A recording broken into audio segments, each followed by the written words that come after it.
Muy buenas noches el día de hoy en una votación tremendamente ajustada, pero además llena de incidentes porque tuvo que ocurrir en medio en que llegaban dos ministros parlamentarios con las justas para poder votar, en el cual la congresista Gaby Pérez del Solar cambia su voto y dice que como estaban viendo los ministros ya no votaba en abstención sino en contra, y con el voto dirimente de la presidenta del Congreso se aprobó la confianza al gabinete Jara, en una sesión tremendamente ajustada, insisto, donde tuvo que dirimir la presidenta del Congreso.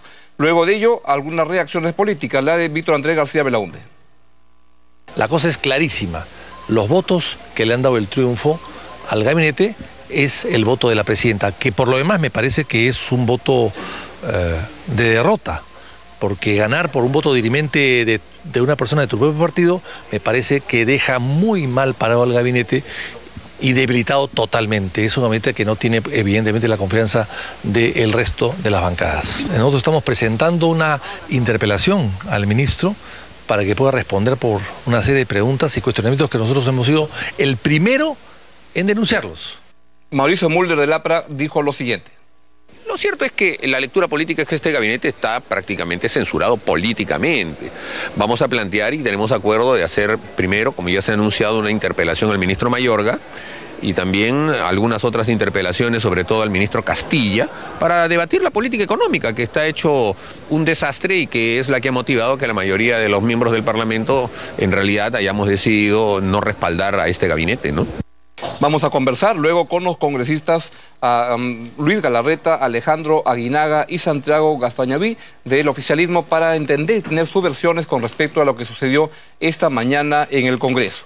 Yo tengo la misma sensación que tienen Víctor Andrés García Belaúnde y Mauricio Mulder de que esto no es un triunfo del gobierno. Habrán sacado raspando esa aprobación, pero creo que lo que traía Ana Jara como estilo dialogante a un gobierno que tiene una vocación por aislarse enorme, merecía una aprobación distinta de la que tuvo por culpa del gobierno, porque el gobierno insistió en no dar algunas señales que hubieran permitido un tipo de tender puentes con la oposición, lo cual lamentablemente no ocurrió.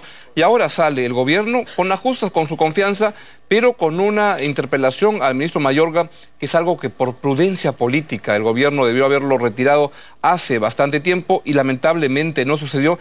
Y en el caso de las AFPs, viene un debate parlamentario para suspender al menos los aportes de independientes a las AFPs. Esto por lo pronto le va a traer al gobierno un enorme problema, porque cuando ofrecieron el modelo y lo subastaron el modelo que lo ganó la AFP Habitat, era parte del modelo del negocio, justamente ese segmento de la población que eran los independientes. Ahora vamos a ver qué hace el gobierno, pero ha manejado tan mal las cosas en el plano de las AFP que hoy día va a tener que dar marcha atrás y se la va a complicar. Pero en todo este contexto creo que el gobierno no se da cuenta que es un gobierno que las cosas han cambiado en los últimos 3 años, es un gobierno más débil, la oposición está más fortalecida que antes, y así cuando escucho al presidente que dice, es lo que vamos a escuchar en un ratito, que hay que voltear la página, yo digo, ¿en qué país está viviendo? Escuchen justamente la declaración del presidente cuando dice, hay que voltear la página, acá no hay ninguna crisis. El gobierno, el ejecutivo, en ningún momento ha dejado de trabajar, ha seguido trabajando. Y nos alegra que ya puedan retomar la agenda parlamentaria. Yo creo que es bueno probar. ¿Qué decían los parlamentarios? Nada, simplemente nosotros nos preocupamos por trabajar. Nosotros no paramos, nosotros no nos damos el derecho a parar. Presidente, nosotros trabajamos todos los días. Un voto apretado, ha sido una elección apretada, presidente. Y ya a pasar la página, a seguir para adelante. Claro que no paran de trabajar, de eso nadie tiene duda, pero el contexto político en el cual, y eso es consecuencia directa de la falta de una estrategia o de estrategia tan errada en términos políticos que el gobierno tiene, va a ser un tremendo problema para poder seguir operando. Y en este contexto la PCM emitió un email hoy día, justo luego de que se hubiera dado la confianza, que a mí me pareció un poco curioso porque viene acompañado de esta fotografía, en la cual dicen que es justamente el momento, si la podemos poner, el momento en el cual los ministros toman nota de la aprobación que se había producido en el Congreso de la República, y esto lo dicen, pues a ver si tenemos la fotografía, no está, donde dan cuenta de que estaban muy contentos y todo, pero la verdad de las cosas es que se le complican enormemente el panorama político al Congreso, y eso sospecho que no lo van a poder manejar o tapar con fuegos. Ahí está, es justamente la fotografía en la cual dicen que es el momento en que reciben la noticia de que han obtenido la confianza en el Congreso. Un poco rara porque en verdad Otárola y Omonte, que están en esa foto, estaban en el Congreso votando. O sea que si se hubieran teletransportado para estar en el momento en que se enteran de que han tenido la confianza, algo no cuadra ahí. Pero lo que ocurre es que aún con fuegos artificiales como los que están haciendo con esta captura de Paul Olórtiga, que iba a ir rápidamente, el ministro del Interior, cuando se dio cuenta del bochorno que esto significaba, dio marcha atrás. Creo que las cosas no le vienen bien al gobierno y haría bien en entender que la situación política ha cambiado y que tienen que responder e interpretar las cosas como de esa manera. De lo contrario, creo que van a ser 2 años bien complicados en la política peruana. Y en ese contexto de las cosas que hace el ministro Urresti, quiero adelantarles una información que mañana se las voy a dar con documentos y todo, pero tengo información que se refiere a que recuerdan esta captura de la camioneta de un candidato fujimorista que se produjo en Barranca, donde se hablaba que habían 600 kilos de cocaína. Parece que no eran 600, eran 40. Algo así por ahí, y que esto se ha levantado. En la camioneta además no había ni 1 gramo de droga, solo 137 kilogramos de yeso. Y le han devuelto la camioneta y el yeso a esta persona. Y así una serie de hechos que mañana voy a darles los documentos que constatan que parece que se arreglaron las cosas de esa captura para inflarla, para darle mucho más notoriedad en lo que parece una gestión del Ministerio del Interior que está tremendamente cargada por el show más que por la realidad. Mañana les amplío la información vinculada a ello. Bueno, vamos a conversar de los temas políticos con los 3 congresistas que les dije.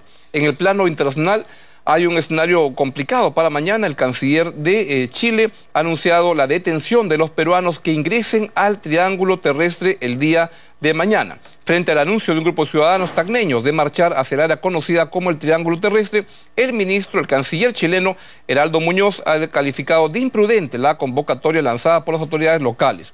Ante ese anuncio, el presidente Ollantumala ha dicho lo siguiente. Lo importante es que vamos resolviendo los temas pendientes con Chile. Hemos resuelto el tema del límite marítimo. Yo creo que tiene que resolverse dentro de los cánones del derecho internacional. Así que yo pediría calma, reflexión, y que confíen en que estamos avanzando en la solución de todos los problemas que pudieran haber en la agenda bilateral de Chile y Perú.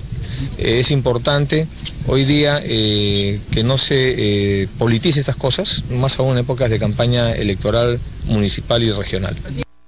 ¿Quién fue el político, el candidato que durante el gobierno anterior hizo una marcha parecida, que fue hasta la frontera? ¿Quién fue? ¿Tú te acuerdas, Raúl? ¿Quién fue? Ollantumala, justamente. Qué curioso que de su misma medicina ahora tiene los problemas inversos. Vamos a conversar de lo que puede significar esto con el ex canciller José Antonio García Belaúnde aquí en Buenas Noches en un ratito más. Y en el tema de Ancash, el Consejo Nacional de la Magistratura ha decidido abrirle investigación al fiscal de la Nación, Carlos Ramos Heredia. ¿Por qué?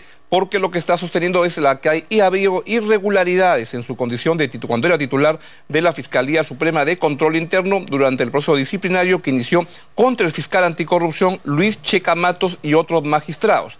El organismo constitucional ha otorgado un plazo de 10 días hábiles para que responda. Pero la verdad es un gran problema que el fiscal de la Nación tenga estas sombras de malos manejos cuando él es una persona que debería encarnar la legalidad, representar a los ciudadanos ante la ley.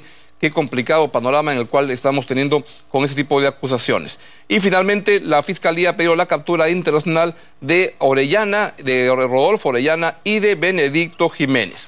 Como eso no está ocurriendo, acá no los han encontrado, pero se han encontrado a Paul Olórtiga en una casa en Chaclacayo, y su abogado, la doctora Moretti, lo que ha dicho es que ya lo tenían hace varios días y ya estaba identificado todo y que esperaban la ocasión precisa para dar a conocer el bombazo de la captura no de Orellana, no de Benedicto Jiménez, no de Martín Belaúnde Locio, sino de Paul Olórtiga. Así están las cosas. Vamos a una breve pausa y venimos con el ex canciller José Antonio García Belaúnde y luego vamos a analizar lo que pasó hoy en el Congreso con Alejandro Aguinaga, del fujimorismo, Luis Galarreta del PPC y Santiago Gazañazvi del oficialismo de Gana Perú. No se mueva, esto viene bien interesante.